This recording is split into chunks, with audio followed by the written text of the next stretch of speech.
my name is Charlie and welcome to my channel and welcome to this video. And as you can tell from the title, today's video is a TBR for May and it's the May TBR. The Misery May is a readathon that's created by my wonderful friends Jem from Jem of Books, who is also my Plodalong co-host. She is the salty booktube queen and I just love her so much. And then also Scott from Gunpowder Fiction and Plot, who is so clever, so funny and so caring, and I just love the two of them so much. But they love, the thing about these two booktubers, in case you don't know, is they love miserable books. I mean, who doesn't? I mean, I love miserable book too, which is why I'm taking part in the readathon. And they encourage us all in May to read miserable books. This year they've ditched the prompts, but they're encouraging us to read more globally. So that is what my TBR reflects. And I've got a massive pile next to me in somewhat Jem fashion. I've got like a very unreasonable TBR. I had to do it, obviously. It can't be like a Jem inspired readathon without having a huge pile of books that I'm definitely not going to be able to get to all of them. So yeah, I'm going to go through the continents. It's all excluding Antarctica. I think that's how many books? I'm going to count the books beside me. I've got 1, 2, 3, 4, 5, 6, 7, 8, 9, 10, 11, 12, 13, 14. And also I know there's another book I'm planning on getting, which is 15. So the continent I'm going to start with, I've only got one book for, because yeah, I'm trying to read from my shelves is the idea. I may well get other books from this continent. But anyway. So yeah, the first continent I'm starting with is Oceania. So this is, I'm going to plan on reading, this book is his book is The Natural Way of Things by Charlotte Wood. I know the lovely Ben read this recently, and I actually had picked it up even before he mentioned it in his video, because I've read 2 books by Charlotte Wood before and I've loved them. Both those books that I've read from her are very, very different in tone. One of the things that Ben mentioned in his video was that it's sort of very similar in premise-ish to I Who Have Never Known Men, which is the famous book that loads of people were reading last year, which actually was a book I didn't enjoy, but Ben didn't enjoy that either as much and loved this. So yeah, I'm actually really intrigued to get to it. 2 women have awakened from a drugged sleep to find themselves imprisoned in a broken down property in the middle of a desert. So yeah, obviously I can see the links to I Who Have Never Known Men, dystopic future book. But yeah, and there's a knife on the cover as well. It looks very gritty and like locks. There's a padlock and a rabbit. Oh, it's funny when you look at covers more and you can see more what could be going on in the book. But yeah, I can't wait to get to this. Hopefully this will be one that I prioritise. So then we're heading to Europe, which the next book I'm going to show you is extremely unreasonable, but I really want to read it in May. So even if I read the book I'm about to show you and maybe 1 or 2 other books, I will feel happy with myself. So this book is The Eighth Life by Nina Haratoshvili and translated by Charlotte Collins and Ruth Martin.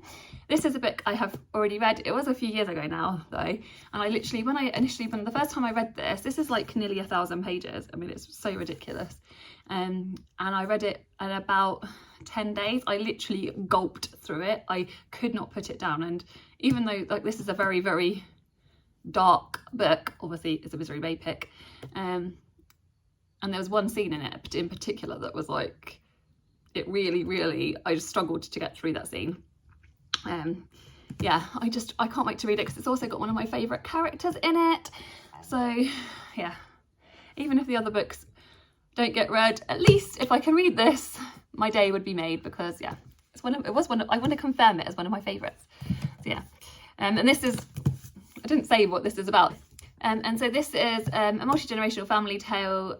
So we follow several members of that family, and it's like to do with this cursed chocolate drink that is involved, and it's just like, I remember the thing I remember, like I said, more than the misery, because it's obviously set against the backdrop of this brutal, like the brutal Russian Empire and like the wars and stuff like that have been happening. But the thing I remember the most is, like I said, the characters. So even though there are loads of brutal things that happen, it's the characters. My favourite character in particular, Kitty, being Kitty. I literally love Kitty with my whole heart. So I cannot wait. I definitely need to read this. reread this again. And also the read good prompt this month is to reread a book. So yeah, Speaking of rereads, another book that I want to add to my Misery May TBR, which is also for Europe, is Trespasses by Louise Kennedy. Again, this is another, like I said, a reread, and this was one that was shortlisted for the Women's Prize a couple of years ago, and I literally loved that book so much. I've got the physical book on my shelf somewhere. I cannot find it. My brain is so mushy at the moment. I can't find anything anywhere. And so yeah, but yeah, I have also got the audiobook of it, so I'd quite like to have the physical copy and listen to the audiobook, because I've never listened to the audiobook of it. So that will also be a reread if I can. And then another book that could count for Europe but also could count for Africa, The African Prompt, which obviously I will head to, like, I think that's going to be the last continent I talk about, is Second Class Citizen by Buki Emecha. So we're following a Nigerian character who moves to London to join her husband, and it's sort of the trials and tribulations that she faces when she gets there. It's not actually a very long book, so I definitely feel like this is very doable. There's something about when I was reading the premise, I'll try and read some of the premise to you. It says, they nicknamed Ada the Igbo tigress at school in Nigeria. She was so fearless. Now she has moved to London to join her husband and is determined to succeed. But the welcome she receives from the 1960s England and from the man she's married is a cold one. Providing for her growing family, struggling to survive and negotiating everyday injustices along the way, Ada still resolves that she will never give up her dream of becoming a writer. So yeah, like 100% I want to read this. Yeah, it's just, and I love this cover as well, and yeah. And it might not be the most miserable, but it definitely seems quite miserable. So yeah, that's that done. Now we're going to head over to Asia. I've got two books here that I've got on my pile. I've got Human Acts by Han Can, and I don't know really much about the premise of this book other than Han Can does write quite typically, well, I've read The Vegetarian by her, so that's my only real thing to go on, quite miserable and quite brutal books, with a kind of like these kind of really gritty kind of characters and kind of these really kind of twisty kind of situations. So yeah, and it says, one of the quote blurbs from the back says, a rare and astonishing book, sensitively translated. Human Acts enrages, impassions, and most importantly gives voice back to those who are silenced. So yeah, it sounds amazing. Like, I definitely think it would be a good Misery May pick. Let me know if you've read it and you agree.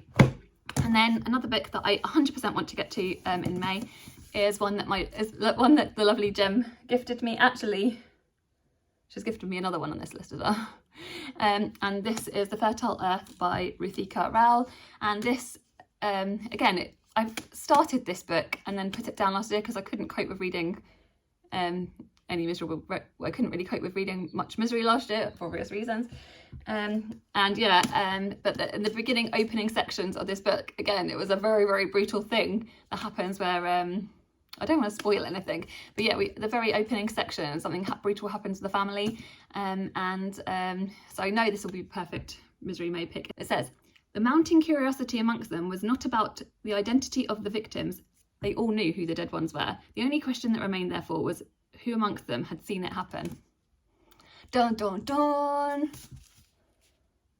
And I know this is like following a family and stuff throughout this. I think it's kind of like I don't know if it's a generational family saga, but it's definitely following a family during, I think, is it partition and stuff. Definitely want to get to this one. Yeah. And thank you to Dem again for sending it to me. Then we're going to move away from Asia, and we're going to go to the Americas. So we're going to first head to North America, where I've got two books to choose from. And I've got The Night Watchman by Louise Erdrich. This is another Women's Prize listed author. And I do not know, again, anything about this book. And I feel like maybe that is what I want to do, go into this not knowing anything. Louise Erdrich is a Indigenous author, Native American author, and she is the winner, as you can see from the thing, winner of the Pulitzer Prize for Fiction. I don't know, was it for this book? Possibly. I mean, I don't know, let me know in the comments. And it says, Erdrich is one of the greatest living American writers. So yeah, I think it says it's set in 1953 in North Dakota. I'm fairly sure this will have quite a lot of misery in it, I'm fairly certain. I barely started. So this is my pick for that. Let me know if you've read The Night Watchman and what you think of it, and if you think it's perfect for Misery May, or if it's too joyful, if I can scrap it from the TBR. You can say that about any of these books if you really want. Let me know your thoughts on all of them. The next one I picked is Love Boat Taipei by Abigail Hin Wen, and I've got the audiobook of this I've saved from Everand. I know that this has got some very brutal elements within it, because I remember Ashley from Bookish Realm, even though I know Ashley's channel has moved to doing like her comic channel now, and that her Bookish Realm channel isn't up, but I remember her reviewing this and raving about this, but also saying how there are many brutal elements within it. I think this is quite I don't know whether it's YA though, that being said. It kind of looks, the cover looks YA, but I don't think it is. I cannot wait. So yeah, that's that one. And now we're going to head to South America, and this was another book that was in there's two books of these that are actually in Gem's bookish recommendations video. I will link that in the description. And this is one that Gem actually sent me, Kid Power by Itma Vera Jr. And I think this is set in Brazil, I remember Gem saying, and I think in this book we follow two sisters, which I think those are the two sisters there. And I know Gem says she wants more people to read it, and as she's gifted it to me, I think she gave it to me last year, I definitely need to get to it. And then the other South American author, which I don't know how brutal this book is again, but I know I've read other books. It says, so this is A Daughter of Fortune by Isabella Allende. Isabella Allende normally writes like books that have like romantic themes within them, but also very brutal themes in them as well. And normally like she sort of writes across generations, kind of generational stories, which normally intrigues me. And I have this book is set in 1830s Chile, and yeah, and it kind of looks like there's something sort of severe to it as well, so like a severe tone to it. So this one has been sat on my shelves for way too long, and I definitely need to just get it read.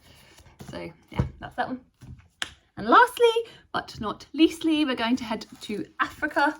I have got 5 books from Africa that have been languishing on my shelves that are all, I think, very miserable, or quite have very miserable elements in them. They may be very joyful in places, I do not know, because I haven't read them. The first book is The Known World by Edward P. Jones, and this is one I know that loads of people on BookTube have read this one quite a few years ago. I know especially Brian from Bookish loved this book, and it says it's the winner of the Pulitzer Prize in 2005, and my lovely friend Leo gifted me this quite a few years ago. And the audiobook is also available on Everand. It says, one of the most acclaimed novels in recent memory, Edward P. Jones, two-time National Book Award finalist, tells the story of Henry Townsend, a black farmer and former slave who falls under the tutelage of William Robbins, the most powerful man in Manchester County, Virginia. Making certain he will never circumvent the laws, Townsend runs his affairs with unusual discipline, but when death takes him unexpectedly, his widow, Caldonia, can't uphold the estate's order and chaos ensues. In a daring, ambitious novel, Jones weaves a footnote of history into an epic that takes an unflinching look at slavery in all its forms and moral complexities. So yeah, it sounds good. Then this is, I realised this is actually the third book, actually. There's just the 3 books that Gem said in her video. So yeah, in the recommendations video. This is Little Rot by Akwaeke Emezi. I nearly got rid of this off my shelves because I started it last year when I obviously was struggling to read, and I couldn't focus on it. But Gem encouraged me to keep it because even though she said it is very, very brutal in places, she thought that I would love it when the time was right. And yeah, I've loved everything I've read by Akwaeke Emezi. This is the only book by them, even though I know they've got some coming out this year, I think. One of the things in the blurby bit, it says, pulled into a whirlwind descent through the city's corrupt and glittering underworld, they're all looking for a way out, fueled by a desperate need to escape the threat that looms over them. And yeah, so that's, I know it's like, yeah, very, very brutal. So, and like I said, Gem loved it and put it in her recommendations video. So that's really all I needed to know. And I definitely want to read it because, like I said, I've loved all the books by Akwaeke Emezi so far. And this is, I've got 2 more books. This is A Spell of Good Things by Ayobami Adebayo. I loved Stay With Me by her, that I read when it was one of the was shortlisted for the Women's Prize a few years ago, and I adored it. It's like, again, it's one of my favourite books. I tried to read this again. This is another book that I've picked up and tried to read and kept on having to put it down. So maybe this is a sign that maybe this book isn't for me. But this is like The Last Chance Saloon. I really want to get to it, and I know this is meant to be extremely brutal and very miserable, but equally, again, I think Jem enjoyed it, I'm fairly certain, and I think it was quite a Marmitey, so not everybody loved it.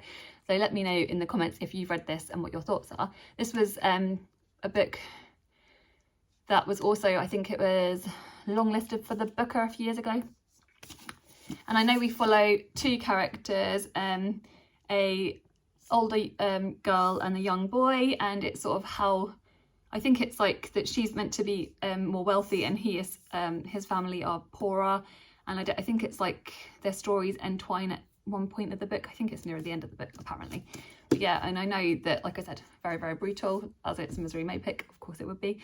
And I bought this a few years ago, and like I said, I just need to get to it. Then we've got two more books.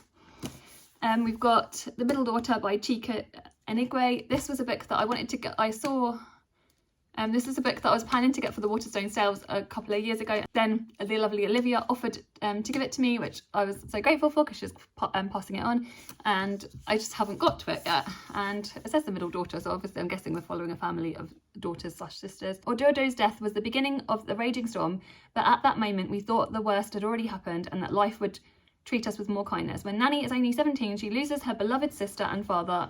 Misunderstood by her family, she's beguiled by an itinerant preacher and a handsome, self-proclaimed man of God who seems to offer her all the answers. But instead of building a better future with him, Nanny is forced to too soon into a challenging womanhood with an oppressive husband. So yeah, I think it's about this abusive relationship. Actually, it just reminded me. Will she find the courage to take charge of her own life and seek true happiness, and at what cost? So yeah, and I just love the cover of this because it looks kind of, and it's also got a quote. Look, it's got a quote by Ayobami Adebayo as well, isn't it? Quite interestingly, coincidentally. And lastly, but not leastly, my last pick for Misery May, which I don't know which of these I'm going to get to, is Blessings by Chukwuebuka Ibe, and this is the last book that was actually in Jem's recommendations, and I think it's a queer coming of age story where we follow the life of this boy. This is like one of Jem's utter favourites as well. So now my foot has gone to sleep. I don't know which of these books I will actually get to. We shall see. I might try and do like a reading vlog if I can, of some of these books, and then you can see which ones and how I've got on with them as I go or whatever. We shall see. I'll just give updates. I'll work it out. Let me know what you're reading for Misery May if you're joining in. Yeah, don't forget to check out Jem's and Scott's channels in the description, and yeah, take care and sending you lots of love.